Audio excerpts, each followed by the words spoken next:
You guys want to introduce yourself? Might go through that as an idea. I think so. That'd be good. We all know each other, almost everyone knows each other by email, but not necessarily by face. All right, why don't we do that before we do the call for ideas? Okay, I'll start. I'm Patrick Webb. I'm a craftsman. I'm a classical worker. I teach here at the American College of the Building Arts. And principally what I teach is classical working, but I try and also be assistant within the college and outside of the college. What Professor Bates is doing, which will introduce himself shortly, the architecture and design element, which is really the heart of what we do here. So, I'm Michael Mahaffey. I know most of you. I'm the chair of Inbound College of Chapters, and I'm a partner in crime with Andres and a few others here in this room. I'm Eric Bootsma, trained at Notre Dame in architecture, but Thomas Aquinas College in philosophy, interested in architectural theory, Catholic architecture in particular is what I do. Writing a book right now on Catholic architecture, how to build a church, basically. So that's been taking up a lot of my free time. But I'm always very interested in philosophical discussions and how they affect practice. My name is Julie Hussey, and I got to work on, used to be Julie Kofer. I got to work on these projects at the very beginning, a long, long time ago, at the very beginning. Worked on ION in Mount Pleasant, which was a real great experience. And then I went on and done a lot of infrastructure planning from the community relations side. I'm really kind of an activist at heart. That's probably my number one hat, I think. And so I do that. I'm also married to a craftsman. My husband makes custom doors. So I see that from that side, and I really did not appreciate what he did until I moved into my house in Ion, which on the outside looked very as if it had a lot of craft, and on the inside had none. So we luckily have been fixing that. That was a real eye-opener for me to actually live in the community that we had been selling and promoting. Actually went to court about the community that we were selling and promoting. So that was kind of an interesting experience. Now my husband and I are building some workshop space up in North Charleston, and we worked with Christopher to help us do that. We've been starting to go through the process with that, so now I'm trying to be a builder, I guess, and hopefully a craftsman as well. But I'm just excited about him being here, primarily as an activist. And I'm Beth Dowdle from Florida, and I'm a conservationist and urban planner. I'm William Bates. I'm professor of architectural drawing and design here at the College of the Building Arts. I'm trying to teach students how to think architecturally. And I'm Catherine Pasternak, and I live in Miami, and I still have my thesis to do to get my master's in architecture. And I collect antiquarian architectural books, and I'm working with Andres on heterodoxia in that regard. I'm Roy Lewis. I'm an architect. 15 years field experience as an archaeologist in and around the Mediterranean. Spent 30 years researching the first Pantheon. And I'm interested in practice and theory of architecture. I'm Justin Shubo. I'm president of the National Civic Art Society. We promote the classical and humanistic tradition in public art and architecture. We're best known for fighting Frank Gehry's design for the National Eisenhower Memorial. And recently I began writing a blog for Forbes Online about architecture. I'm Kenny Kraft. I'm an architect based in Charlotte. I've been most connected with an old urban development in Colorado called South Maine, or kind of been town architect director design for about 8 years, and kind of got out of practice in Charlotte. And kind of passionate about authentic traditional architecture. I had an opportunity to work with Steve Bazan in kind of 8 years ago at the beginning of South Maine, and kind of worked a couple years ago with Ruar Development in Charlotte. And so kind of development and other thing. Gone some charrettes and interested in where the future of traditional, classical, modern, where all is. And be part of it. I'm Helen Gordon, and I got a degree in fine arts from UGA. I worked with Stevens and Wilkinson Architects on the airport, the Atlanta airport. And so I was in commercial interior design for a long time, and then married a doctor, moved out to the suburbs of Atlanta, and became an activist because of all the sprawl. I met Andreas back in the 90s when he was in Covington. He doesn't remember me from then, but he influenced me. His suburbanation amazed me. I bought boxes of it and gave it to all of my city council members. Another architect that I worked with in our subdivision knew about Seaside, and so I started going to Seaside, raised my kids going to Seaside every summer. We finally bought in Seaside in '03. When our kids went off to college, we knew they would always come back to Seaside because Seaside was built, Robert Davis says, from 3 feet high, and our kids had freedom at Seaside, and I knew there was something magical about that design. And it went back to Andreas, and so he's been a real influence. When I got into activism, I wanted some legitimacy, so I went back to Georgia Tech and got my master's in urban planning, city and urban planning in 2009, but I never practiced planning. I was just asked this week to come back to my county, Rockdale County, because they lost their planner, but I'm retired. So I'm here to learn, okay? You're here to find a recruit for that job. What's that? You're here to find a recruit I for am that here to job. find a recruit for Rockdale County. That lady is leaving on Monday. I'm serious.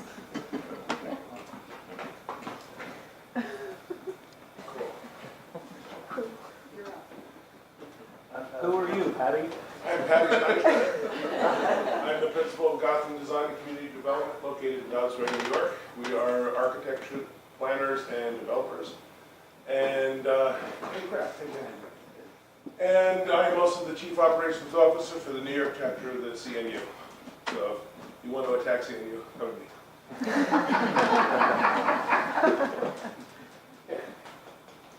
Hello, I'm Vince Graham. I'm president of the Iron Group here in Charleston. Hi, I'm Tom Lowe, from Charlotte, North Carolina, and I guess Pacific by Design. Great to be here. Bruce, I think you're up. Bruce, I'm Bruce Donnelly. I'm a planner from Cleveland, Ohio. I'm not an architect. I have a bachelor's degree in architecture, and I know a bit about it. I'm really just a planner. I'm Dan Morales, an architect from Washington, D.C. I have a particular interest in the art of architecture and design, and I love history, and I also collect antiquarian architectural books. I'm Anthony James, or Tony of the and I have a long-standing interest in architecture and preservation, and I wrote a paper, anti-sprawl paper, in 10th grade social studies class. That was about 1970. So, I have undergraduate architectural history from UVA, my master's in architecture from Penn. I worked in preservation and been basically a preservation architect, but I do anything because I work basically for myself now, apart from a part-time position as park architect for the Buffalo Olmsted Parks Conservancy. I'm Ed Taylor. I'm the Prince's Foundation for Building Community representative in Scotland currently. Although I must say that I'm here under my own steam, so anything I say is not necessarily the view of the Prince's Foundation. And in fact, at the end of May, I'll be switching to an independent, still working with the Prince's Foundation, but after 10 years of working with the foundation. Prior to Scotland, I was the foundation's representative at Poundbury, and before that I worked with Robert Adam, Bob Adam, architecture in London. I trained at the Mackintosh School of Architecture in Glasgow, and before that I was one of the first students on the first foundation course at the Prince's Institute of Architecture way back in sort of 1992-93, where I was lucky enough to meet Neil Creer, and I've been lucky enough to sort of work alongside Andres in Scotland. So I've been sort of part of the loop for a long time, and it's great to be here with some of the legends that I know from TradArch and other places. The Prince's Foundation has a close relationship to IFAL as well. They're sister charities. And I worked with the Prince's Foundation for about 3 years, so that's a strategic relationship I think we can. Yeah, very much so. My name is Richard Worsham. I have a master's degree from Notre Dame just only a couple of years ago. And I work with my father remotely. We have a database called Urbanismo that I think I'll talk a little bit more about. But I have an interest in both architecture and urbanism, civic space, and I currently build motorcycles. Andres Duani, and I think, well, you know who I am, but I'm going to, there's a couple of people that I think underrepresented themselves. One is Tom Lowe, actually wrote a book called Light Imprint Design, which was the first book on basically ecological infrastructure. The first, the best, the most complete. And what the GSD is now doing, actually, in terms of landscape urbanism, was actually conceived much earlier by Tom. And Tom actually is the best designer I know by far on this aspect. He's a wonderful ecological urban designer who's there now. Point of cat, so that's Tom. And Catherine has a collection. She is the one to blame for my interest in classicism at all, which I wasn't in the least bit interested in. And her collection of treatises, which is now virtually complete, she has basically every known treatise in the original, and that's a couple of hundred of them. And one of the things that happened is that she, who is in fact a trained classicist, would tell me what the party line was, and I would look at the book and say, but Catherine, that's not what the treatise is saying. That's not, and when I realized is actually that the scholarship and the reality of the treatises were not the same thing. And that kind of pissed me off. And so it actually caused that interest that is now basically my principal hobby, which is Catherine's treatises. So it's all Catherine's fault? Yeah, it is entirely. So there you have it. I'm Gibson Worsham. I have a professional degree in architecture from a modernist perspective from Virginia Tech. And then I went back during an interval between sets of children and got a master's in architectural history from the University of Virginia, which was really different. And I practiced on my own, doing mostly preservation until the 90s, and then I began a much greater interest in classical design. And I've done what I could within the limited range of possibilities that presented themselves. And then since the early aughts, I've been working with some firms in Richmond, and I worked with David Rao for about 4 years on some really interesting projects at 3 North. And then I'm now with Glave and Holmes, which has been expanding their traditional practice enormously with some success at a state budget. But also with my son, Richard, I have a blog on urbanism with a sort of focus on Richmond, but maybe using that as an example for some other ideas that we found really productive. Oh yeah, perfect time. Hello. David Rowe. Who are you? We're introducing ourselves. I'm David Rao. We're going person by person. And what do you do? Any other questions? Is seeing you burning? Seeing you is smoldering.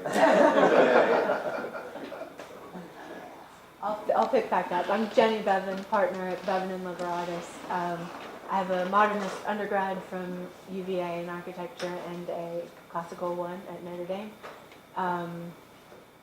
I've worked for a few firms, Fairfax and Sammons. I worked with Stefanos Palazoidis on a few short-term projects, and that's fun.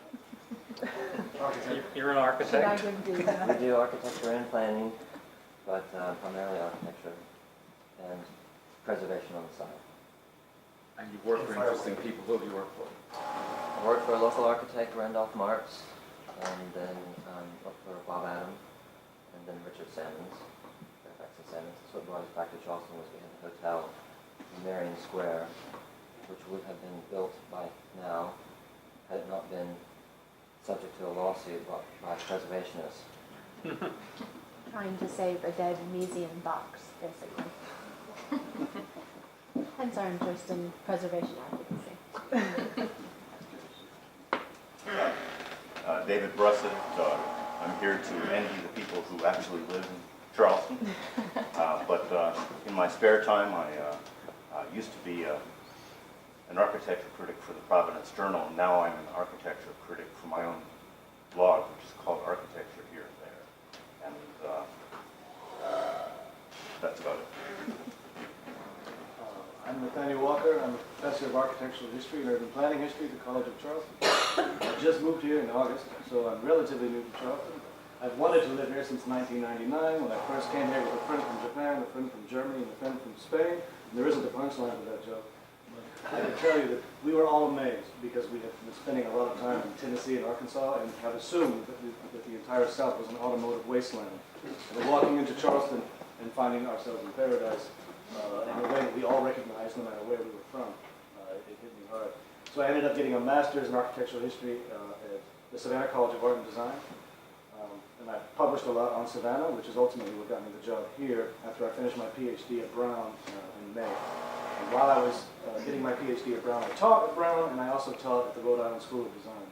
So I'm coming from a very intense modernist environment in which having classical affiliations turns you into a human punching bag. So I've developed some rhetorical tools and weapons that I think we would all do well to sharpen and wield with impunity. Here, here. Good morning, I'm Matt Forey. I'm an attorney, construction attorney from Atlanta, interested in traditional architecture, also in preservation, involved in several groups, including the Georgia Trust for Historic Preservation. Used to live in Charleston. Glad to be here and intend to learn as well. Thanks. I'm David Black. I'm from Scotland. It's a pleasure to come to the transatlantic Dubrovnik, and quite an extraordinary city.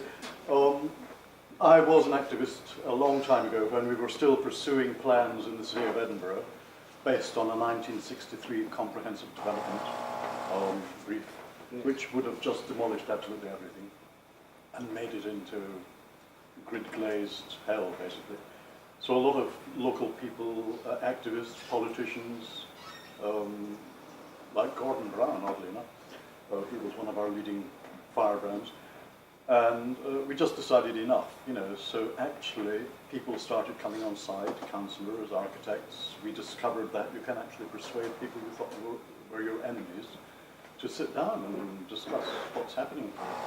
I was very impressed by Christopher's plan for the Texan Donut area. We were doing precisely similar things in Edinburgh in the 70s and 80s. We succeeded in getting our area made into a conservation area. It was called the South Side. So I was a journalist as a result of that activism.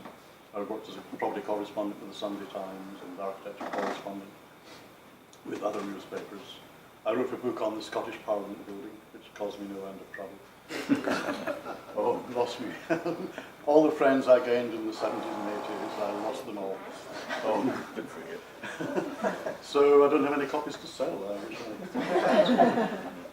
And I've always been engaged in activism. I have a company that manufactures historic fittings according to the true technologies of the time.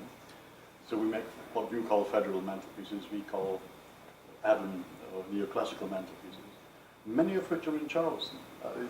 I'm amazed. It's like being in Edinburgh. You walk into these rooms and they're full of these timber and composition fireplaces, Fox Street Theatre, and all over. So we employ people. We are actively engaged in an old textile town. We gave people employment when the mills closed.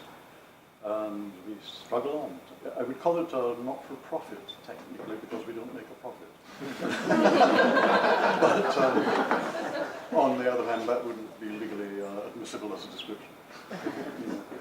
I think that's it. I'm Liz Stanton. I'm an alumni of the College of Charleston program in Historic Preservation and Community Planning. And then after that, I went down to Miami, just graduated last May with Masters in Architecture and Urban Design. I now work and live here in Charleston and practice architecture and urban design in ION. We work extensively with Vince and the ION group. I also teach urban design at the College of Charleston. I'm like to add just a comment to that. I was at SHREP last week. Liz is teaching at the College of Charleston a semester-long urban planning class studio, and I just attended. She has 6 students who are working on individual counter proposals for the Horizon development.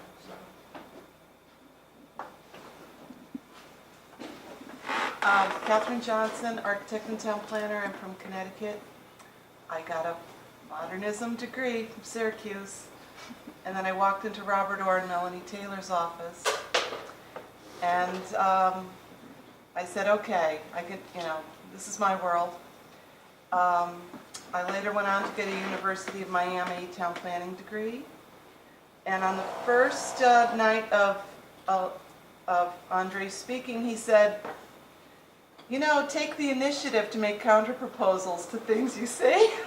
Well, that's rather set the tone for the last many years. I've been very privileged to work on a number of projects in New England.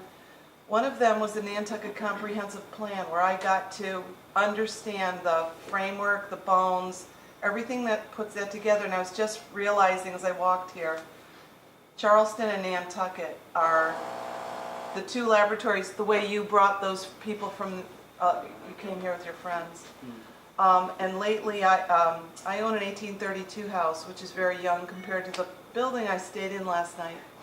But I have torn apart and put together several houses that early, and as I was mentioning last night, it always turns out that once you take out off all the layers, you discover the original solution, which is what you were planning to anyway. And these houses are very resilient. So I spend a lot of time, I never use the word preservation, and I just have never done that anymore. I call it recycling, and now things have turned around, and now we're talking about lean and being green. It's different words, but it's the same thing. And lastly, I'm very slowly and not very hard working on a manual for citizen planners so regular people can understand the urban design principles that hopefully before I pass on, everybody knows as well as how important it is to brush your teeth. So I better get on that, I think. And I'm Steve Mazan. Patrick, you were asking earlier about, are you primarily this or primarily that? I'm an architect by trade, but I'm not primarily anything. I've actually found a number of things that I love to do, from architecture to planning to photography to blogging to writing and speaking and stuff like that. So actually have just made a career out of doing the things I love. You're a silo bridger, and that's important. Yeah, and I'm Jack Duncan. I study historic preservation and community planning at the College of Charleston. I've also been working with Patrick on an organization that we kind of created together, a couple students interested in traditional urbanism. And this is just a gathering of minds that are mostly coming from the respective institutions within the peninsula. The Citadel, the Clemson School of Architecture, believe it or not. Architecture and art history clubs and historic preservation clubs at the college, and also some students from the ACBA here. And we're just excited to keep fighting the good fight that is saving our city, because we love it here, and obviously everyone that's been here sees it's something very special. So we hope to keep the traditions going. Thanks, Jack. Introduce yourself. Michael Rochelle. Man, we need no introduction. We're all telling ourselves a little bit about ourselves with the camera. Next, my name is Michael Rochelle. I'm an architect from New Orleans, and I guess I got interested in classical architecture and kind of midway, I guess, through architecture school. I guess it was kind of in the middle of, at the time it was mid-'80s, it was modernism, it was postmodernism, it was deconstructivism. I completely didn't understand deconstructivism, but so left me with 2 choices, either modernism or postmodernism, and they all had their faults. And then one day I saw an Alan Greenberg lecture. I said, well, this is it. This is what it should be. And so I started to move more towards classical architecture. I did a thesis that was an expansion of the New Orleans Museum of Art, done in a classical style.